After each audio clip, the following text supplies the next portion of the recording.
Judges chapter 17. Tonight we're going to do 17 and 18. And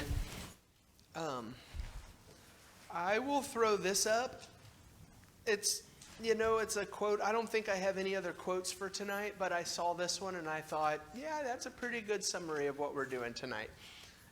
Oops, not yet. I got to show you this first. This is where we've been. So 17 and 18, remember, I know you've heard this a ton throughout this class, but the toilet bowl has been flushed and we're in the sewer now. So it's all bad. Israel has moved away from God. And this section, 17 and 18, match up with the religious decline that we saw in chapter 2. So tonight what we're doing is we're saying, I'm just going to read a couple verses. Like I think we'll start with Judges 17 verses 1 through 6. And I'll just ask the question, what's bad here? What's wrong in this section? Look at this quote to describe what we're looking at tonight.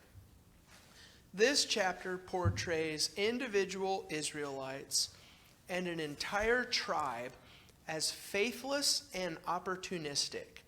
There is not an admirable character in these chapters. No one displays any devotion to Yahweh. No one demonstrates any concern for national well-being. No one behaves with any integrity.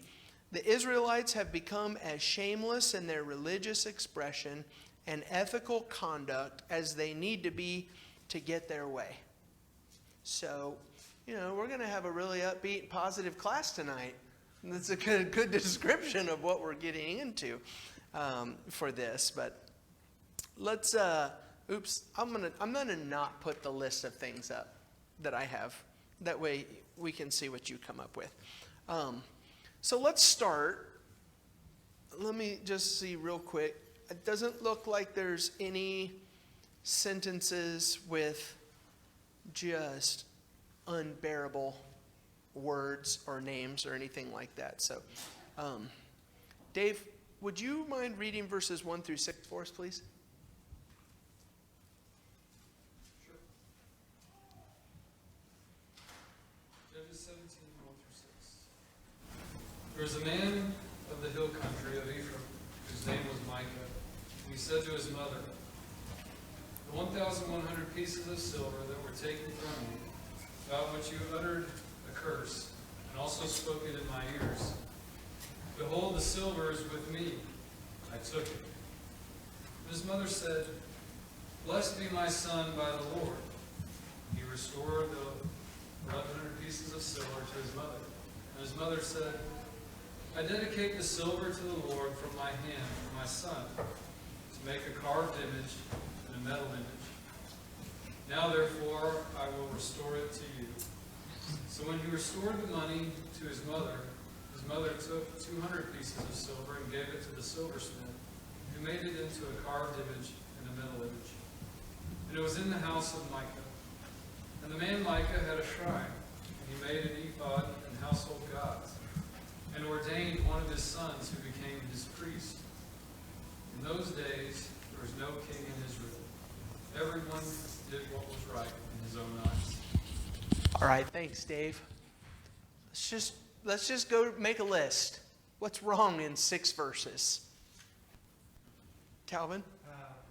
Micah steals from his mother, so we got, "Thou shalt not steal." You know what? I like that too. Yes. So I don't have that on the board, but I wish that I did now that you say it. Thing number one that's wrong from this is Micah steals, well, not thing number one that's wrong, but a thing that's wrong with this. Micah steals from his mom, from his mom. And with each of the things that we put on the list, let's see if we can connect it to one of the 10 commandments.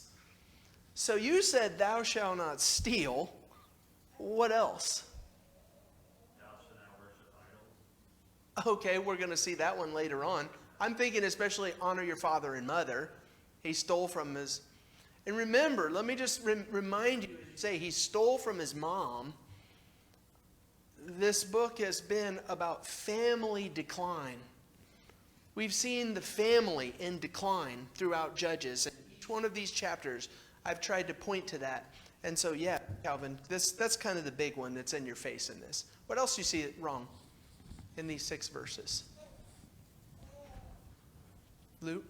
I saw that the mother uttered a curse. I don't know if whoever took it basically. I don't know what is meant by that, but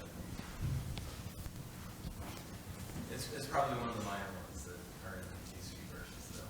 Yeah, so you don't like that she didn't know it was her son who stole from her.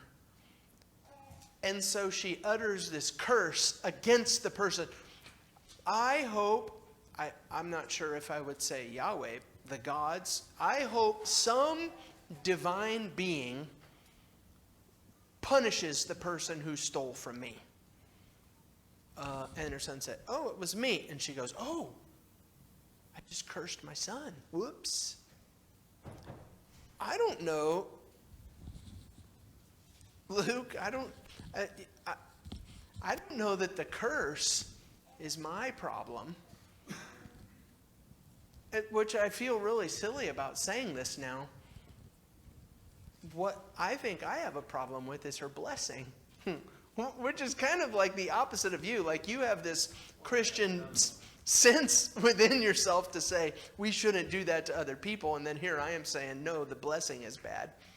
Well, the blessing is bad too, but I'm just kind of going down the list. Yeah. No, that's good. He hears. He's cursed now. His mom cursed him for stealing. What else? Let's keep moving. I just want to know what your thoughts are on this text. Mark, did you have one a minute ago? No. Yeah, Calvin? Notice that she had wholly devoted the 1,100 shekels of silver, but yet she only gave 200 to the silversmith. So would we call that an integrity problem?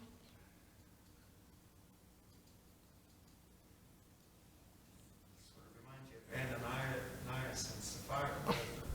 Yeah, not giving everything up. In verse 3, it does say, I dedicate the silver to the Lord from my hand for my son.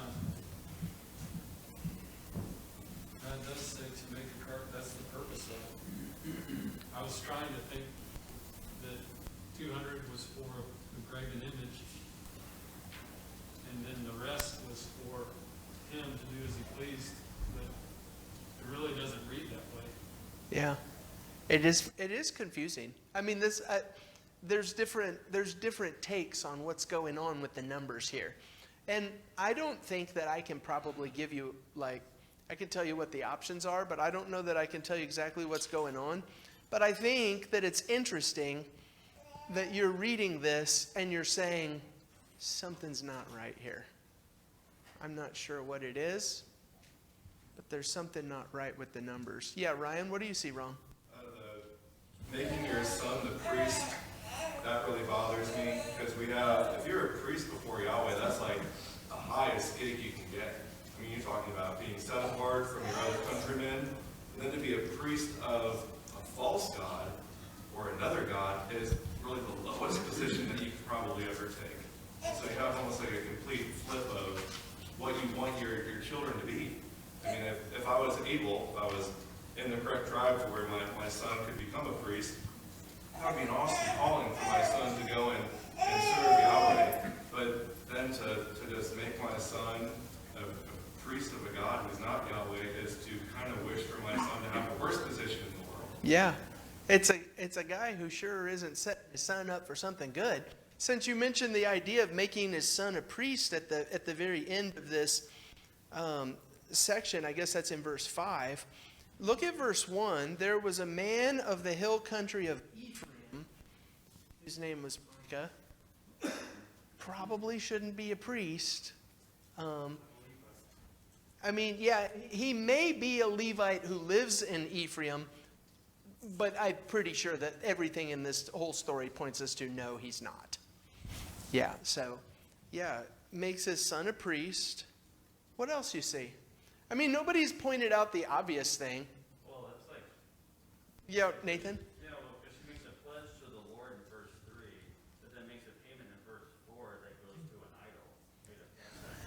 Yeah, wait a minute. I'm a little bit surprised. I mean, I know we've just been working our way down the list, but I'm a little bit surprised that the very first thing that we didn't say, what's wrong with this text? These Jewish people are building an image, an idol, which is almost like the worst thing that a Jewish person could do. So I think so far we've got, I am the Lord your God. I don't know that we should assume that other gods are involved in this story. This is just something to pay attention to. Look at verse 3. It says, he restored the 1,100 pieces of silver to his mother, and his mother said, I dedicate the silver to the Lord. That's an all caps Lord. That's Yahweh. And so then she says, I dedicate the silver to the Lord from my hand for my son to make a carved image and a metal image. Now, therefore, I will restore it to you. And you see a couple of times in this story that Yahweh is the God. And so it's not that we're necessarily worshiping other gods. It's that we're not worshiping God in the way that he said to be worshiped. So no graven images. Don't take the Lord's name in vain. I think that one might fit really well into I'm uttering a curse. No, it was me. Oh, well then never mind. Blessed be the Lord. I think that's the picture of what's going on in this story. What we are reading in this story is that every single thing is just flipped upside down. Everything is the opposite from how it should be. I have a note here in verse 5. And the man Micah had a shrine. I have a note here from New American Standard that the shrine literally means house of gods. So I don't know if the gods plural is bringing in a pagan aspect. I'm not trying to shoot down that this is dedicated to Yahweh.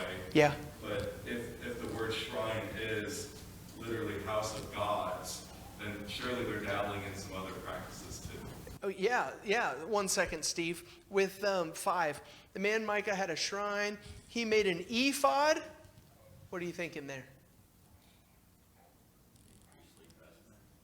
What? Who else made an ephod in?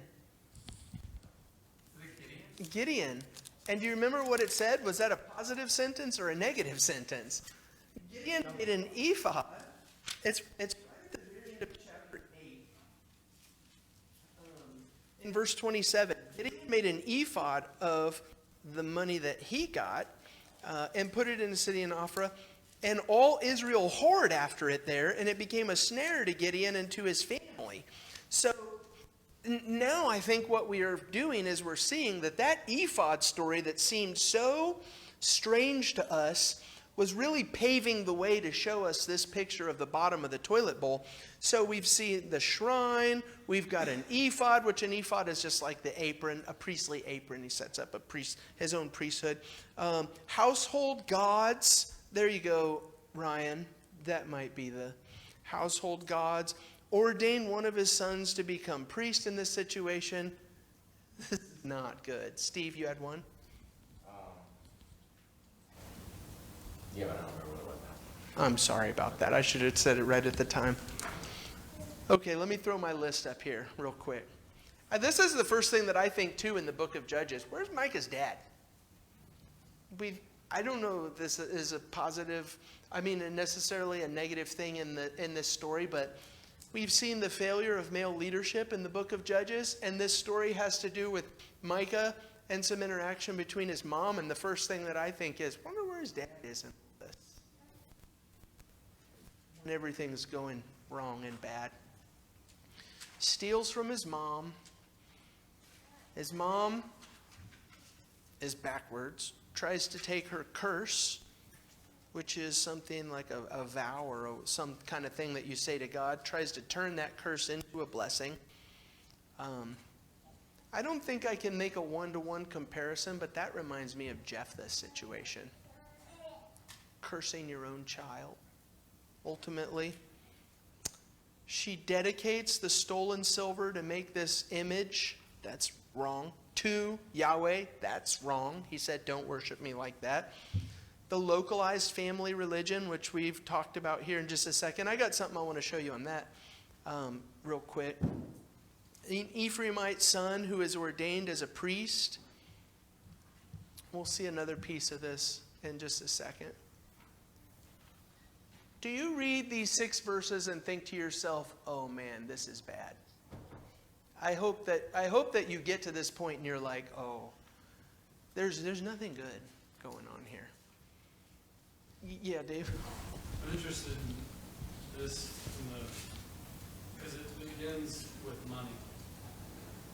And it ends with spiritual dominance. And that to me is what this world is enthralled with, is if you've got money, then you've got dominance, and you've got power.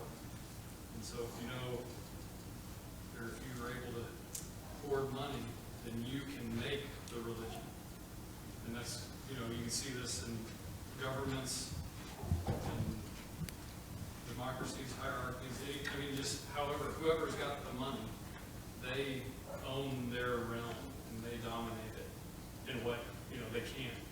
Yeah. And that's something I thought was really interesting in how fast this episode Yeah. goes. That is interesting that it's one of the things that we talked about last Sunday night with Saul. One of the problems with Saul. Give us a king like everyone else. So they went to a wealthy family. Of course. That's your point. Let me ask you a question. We'll maybe talk about this later. But I'm curious if anybody knows just yet. Do you know where the tabernacle is in Israel at this point in history? Where is the presence of God? It's not at Jerusalem yet. Do you know where it is? Is it at Shiloh? It's at Shiloh. And you can see, even in this story, look at chapter 18 and verse 30 at the very end. The people of Dan set up the carved image for themselves, and Jonathan, the son of Gershom, the son of Moses, the sons were priests of the tribe of the Danites until the day of the captivity of the land. So they set up Micah's carved image that he had made as long as the house of God was at Shiloh. So here is the tabernacle, which is the portable temple. This is where you go to participate in Jewish religion with God. You go to the tabernacle. That's where God is. I don't know if this is supposed to be something that we're just supposed to automatically know. But remember, this is something that's happening in the hill country of Ephraim. And Shiloh is in the hill country of Ephraim. So I wonder if the thing that's supposed to be going through my head right now is all of this stuff that we just read is happening right down the street from the tabernacle, from where the presence of God is. It would be bad if it was happening anywhere in Israel, but I think what we're supposed to say is, God's house is right over there, and this is what we're doing right here. Why not just go to God's house? We couldn't be any closer to it from all Israel. And this is what we're doing.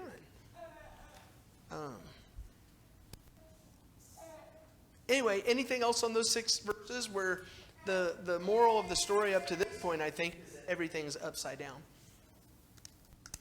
Okay, can I get another reader then, please, to read verses 7 through 13?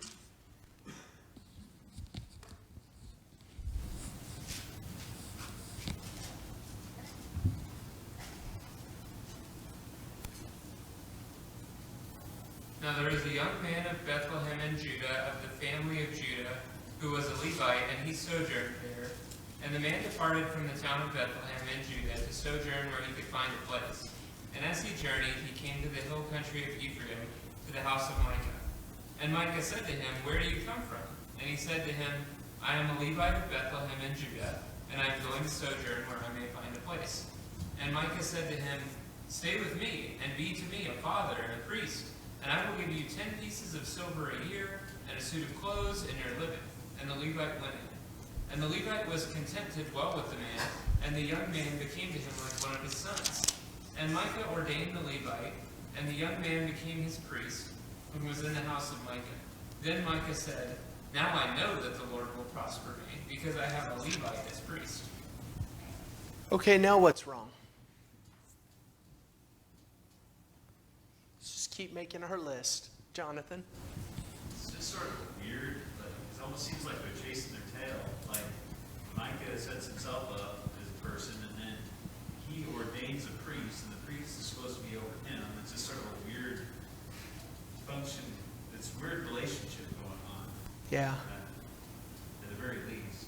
Yeah. So originally he makes his son a priest.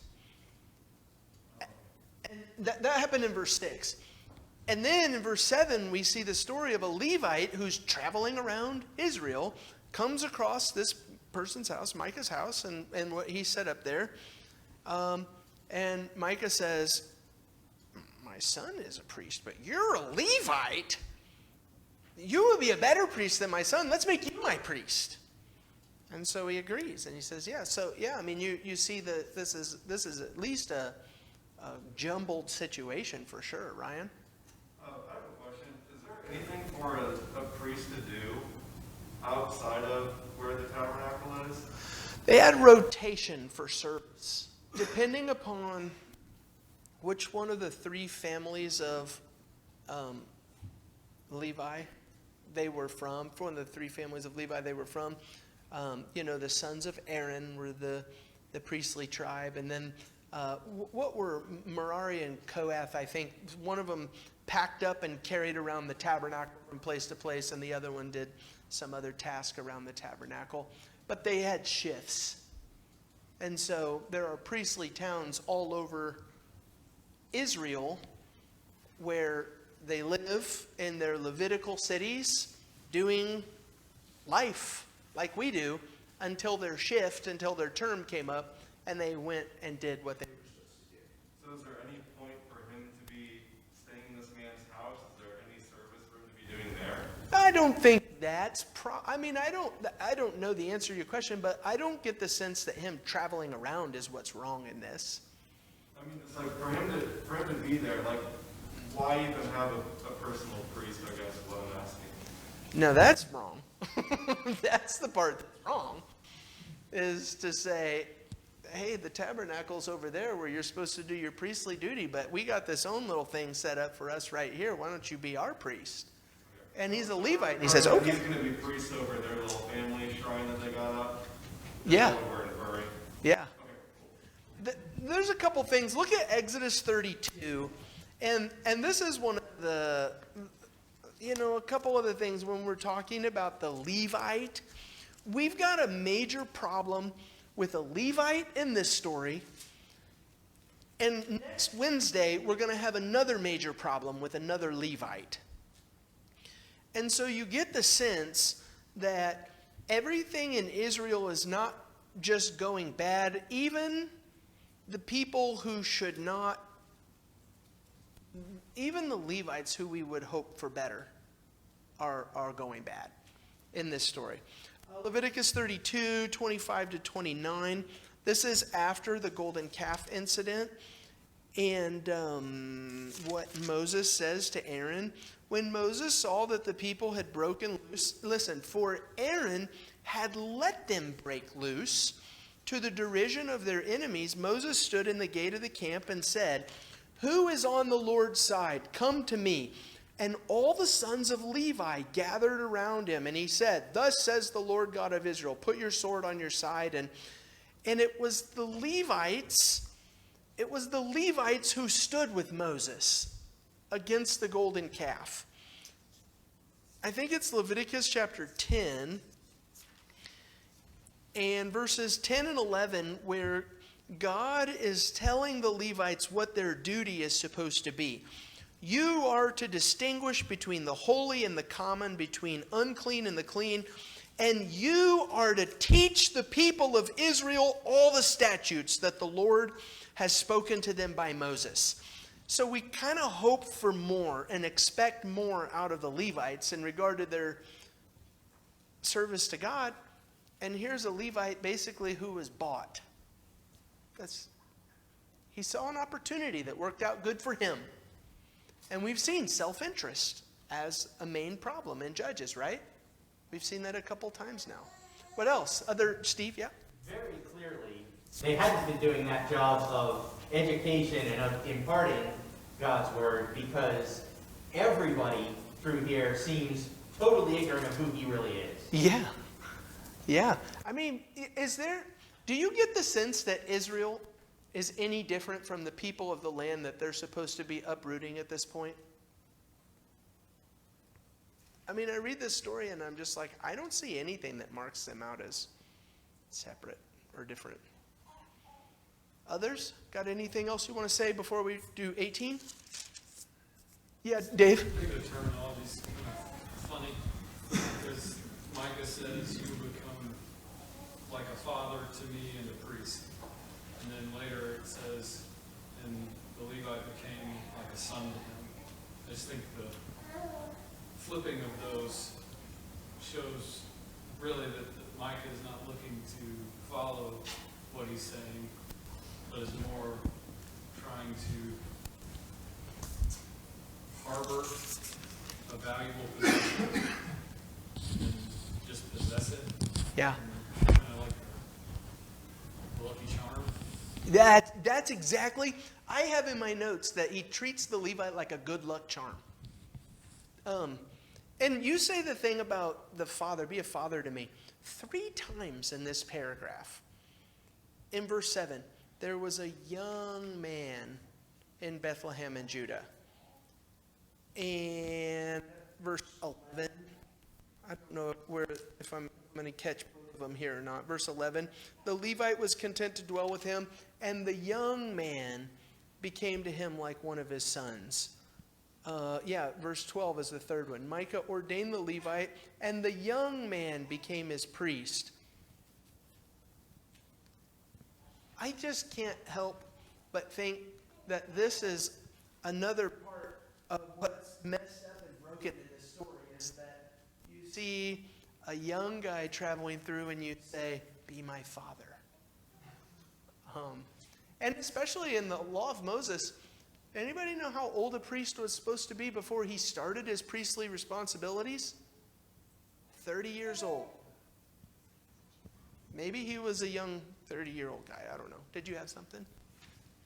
Oh, I think I was just going to say, he wanted someone to validate his plan of worship instead of someone to teach him what the plan was.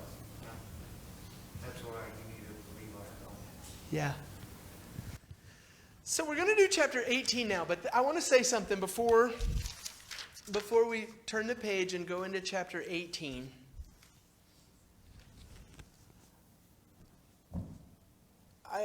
I mean to be a little, I don't know what the word is that I'm looking for here.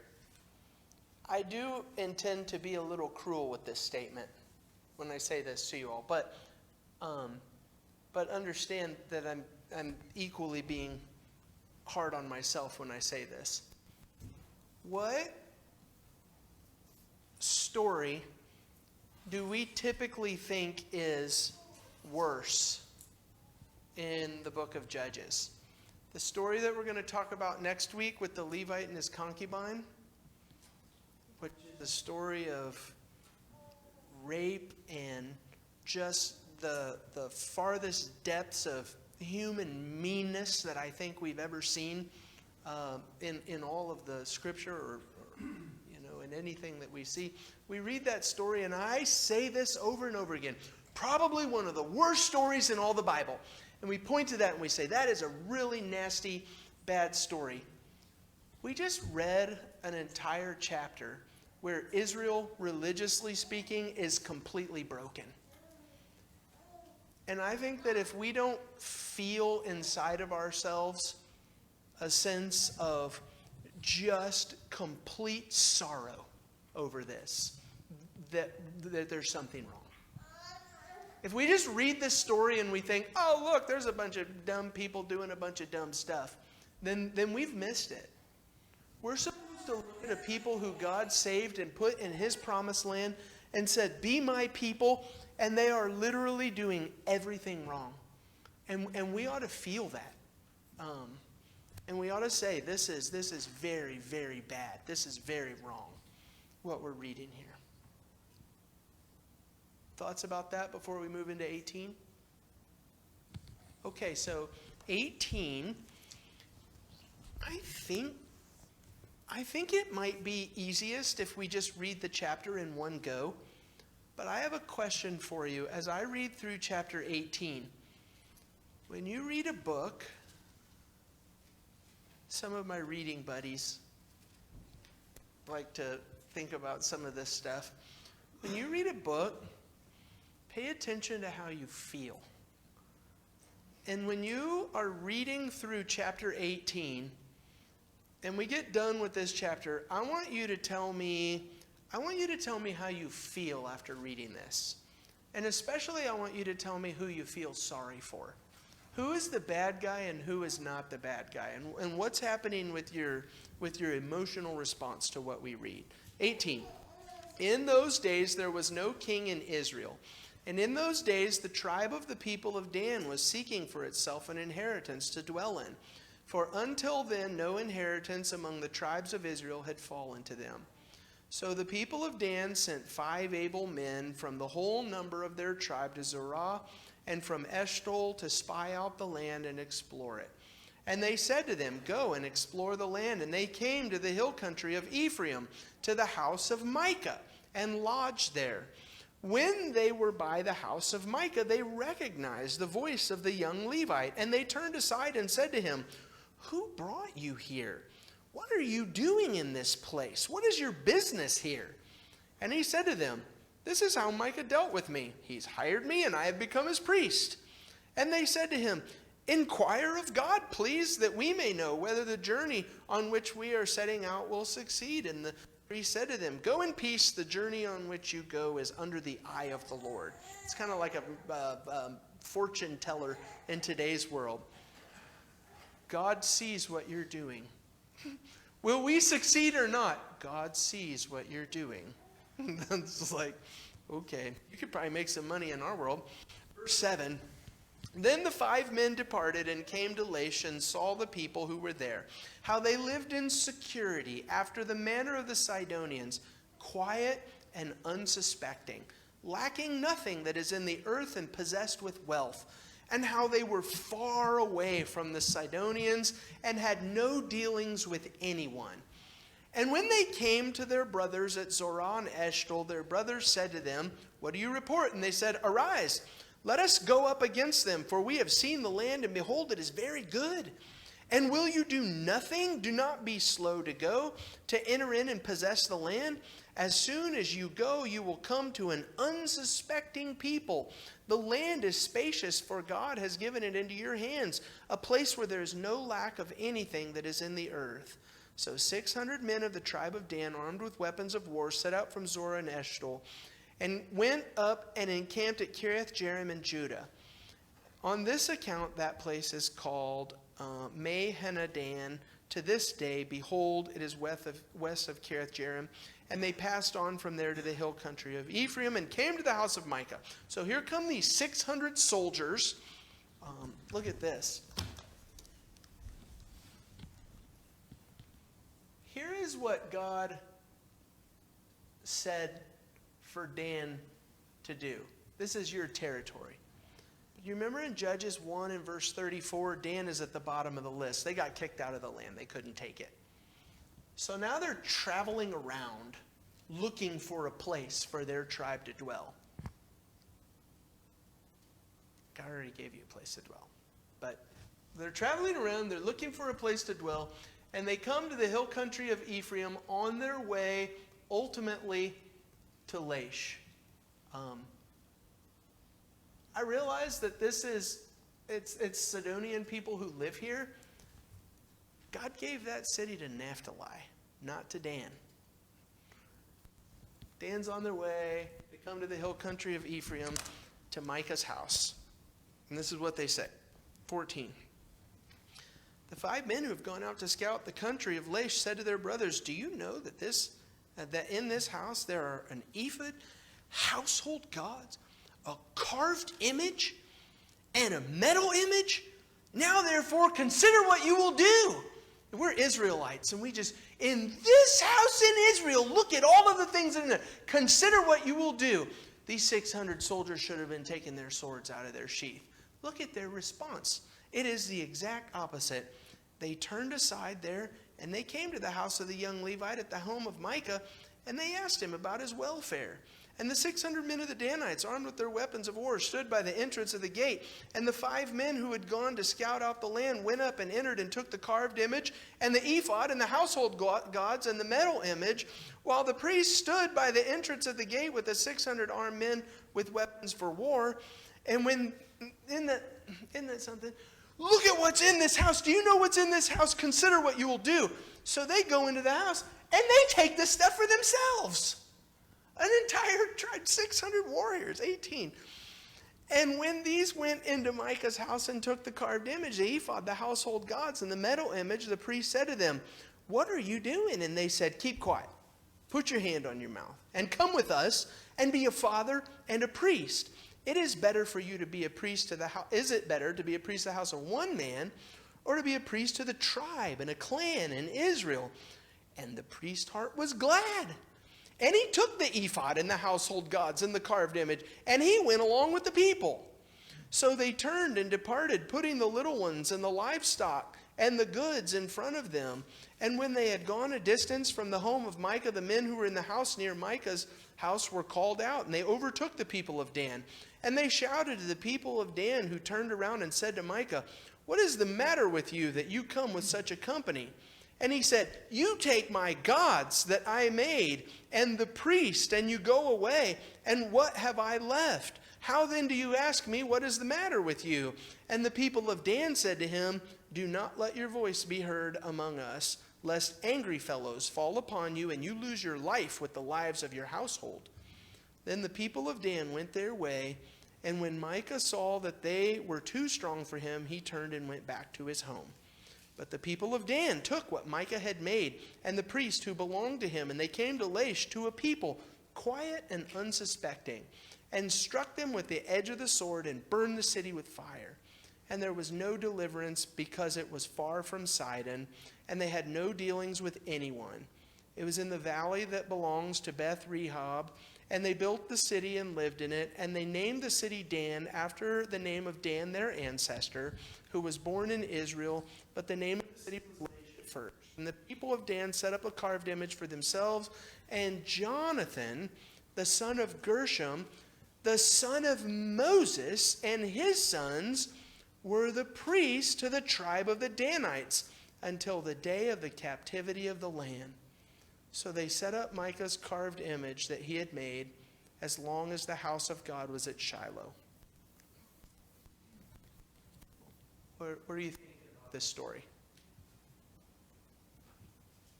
Yeah, Luke? I think we see the same, kind of the same dialogue between Dan and Micah to this Levite. They're saying, "Be a father and a priest to us." They're both looking for someone to lead them, but in their way, Yeah. and not the Lord's way.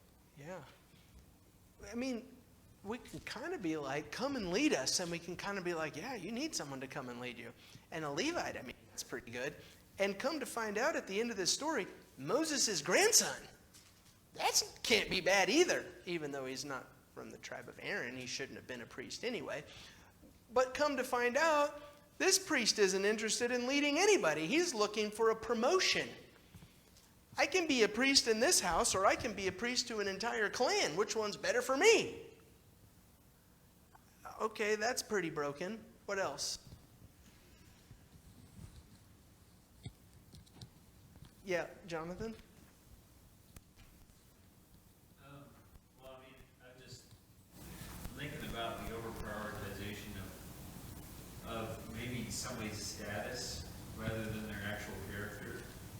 Like, he's a Levite, or he's, a grandson of Moses, but are they doing what's right? And maybe application for us on who we prioritize as leaders. Are they people who should be the right guy, or are they actually the right guy? Yeah. Yeah. this is not the right guy. In fact, we've seen twice in this story. In those days, there was no king in Israel, and once in this story, everyone did what was right in his own eyes. That's why this is our theme of this section. Everyone is doing any old kind of thing they want to do. And it doesn't seem like they're guided by any kind of principles or truth. Who do you feel sorry for in this story? Yeah, I mean, I can hear from the inflection as you're reading it, but I do think it's there that the people of Laish seem like they're just minding their own business, and I can't exactly pin down what's different here, but it seems like Dan is more like a raid or a sketchy operation than like when the people of Israel were clearing out the land the way that they were supposed to be doing. Yeah. I've got a word for Dan. How does Dan act both toward Micah and towards the Gentile people of Laish? Can you think of a word that describes their behavior? Like a bully? They act like a bully. I read this chapter and I'm like, I do not like you and how you treat other people.